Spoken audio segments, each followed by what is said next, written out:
Jojo's Bizarre Adventure. Who doesn't know about this anime that hasn't been said yet? Even if you don't watch anime, at least you heard about it. And if you watch anime, same. Today I will make an analysis of the first two parts, Phantom Blood and Battle Tendecy. Disclaimer: if you haven't started Jojo's Bizarre Adventure and you are planning to do so, or you still haven't finished any of these parts, I will put the time where I will talk about each part, so you don't get spoiled and come back later to see it. In this video, I will be talking about these points: story, characters, deaths, though I am only going to talk about the main cast, and final thoughts. So, let's begin!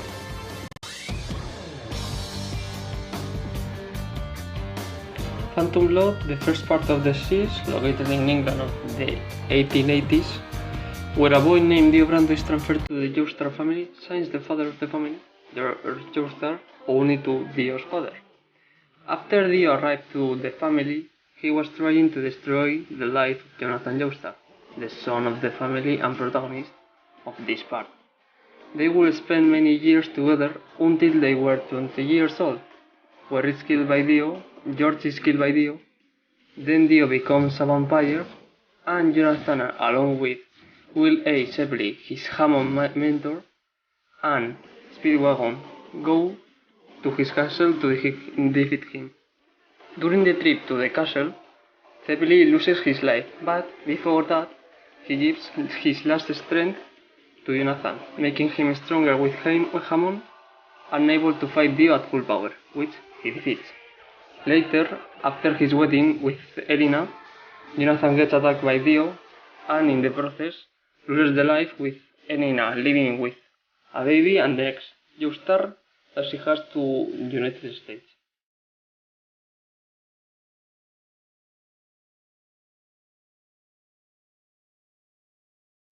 First, we have Jonathan Joestar, the first protagonist of the series. He is always striving to become a true gentleman, which you will always see him being really pure-hearted with everyone unless they've done something so terrible to him which he won't forgive you and will beat you up.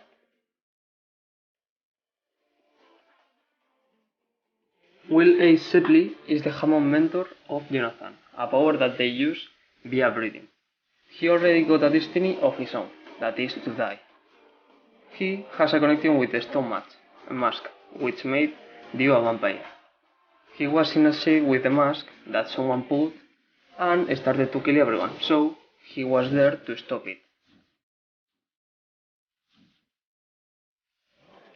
Robert O. Speedwagon is first introduced as an enemy that later on, with his ability to sniff people's personality, he recognized Jonathan's noble spirit during his fight. He followed him to stop Dio, and after, he has been really loyal to the Joestar family as a whole.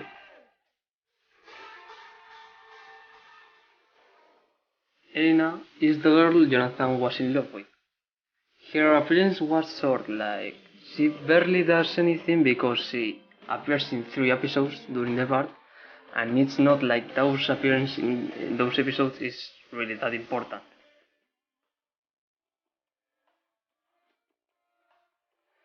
George Joestar took care of Jonathan alone because his wife died, and took Dio into the family because Dio's father supposedly saved him from the accident he had on a trip with his family.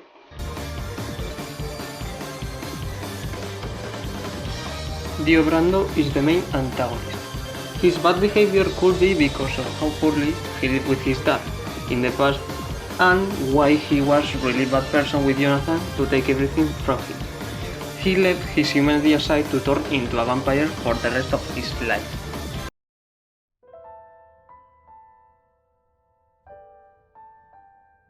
Put both together because they both have the same purpose, and that is to make Jonathan start fighting more seriously and have a power boost. It does its job well simply because they are so instantaneous that you can hardly I feel sorry because the part itself is short.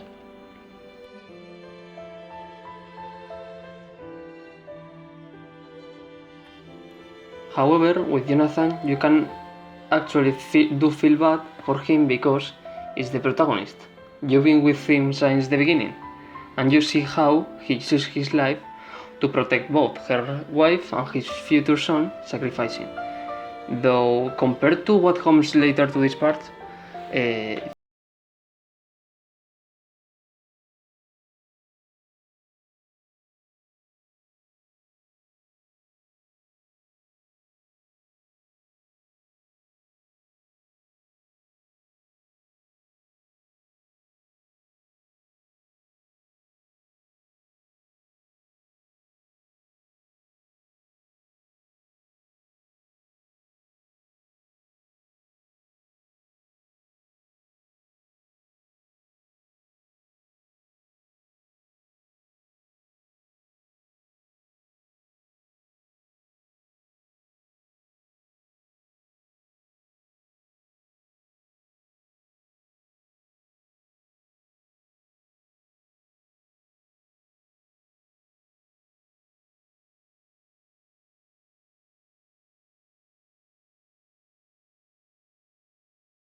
warrior in the respectful service of his superiors, ACDC and Cars, also serving as a personal rival to Joseph Joestar throughout his journey. ACDC, like Wamo and Cars, is very confident in his powers and abilities, seeing humans as inferior. He is particularly presumptuous against Joseph and enjoyed every time when he managed to overcome him.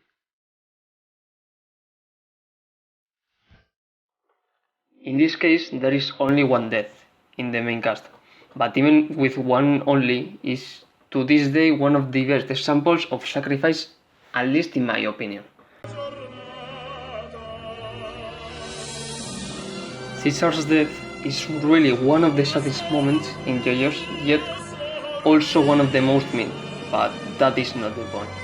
We can see that in his final words, he tried so hard to be useful to Joseph, like how his predecessors were.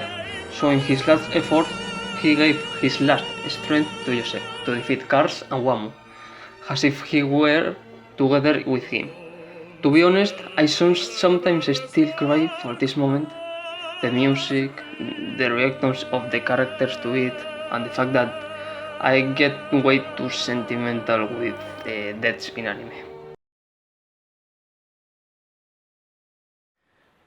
Let's first talk about Phantom Blood. It's a good story, the only thing is that before and nowadays is way different, mostly because this kind of stories have already been done multiple times, and it's really a simple story. However, Battle Tendency, on the opposite side, still holds up to this day as one of the best parts of Jojo.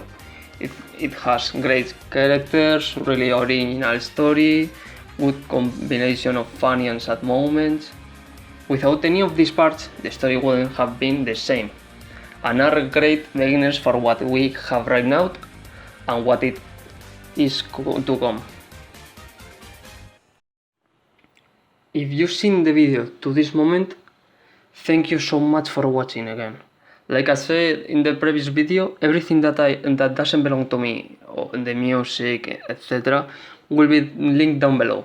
Also, subscribe, hit the bell, and leave a like. Also, again, I have a Twitter account, so go follow me there too, and stay tuned for the next video. Arrivederci.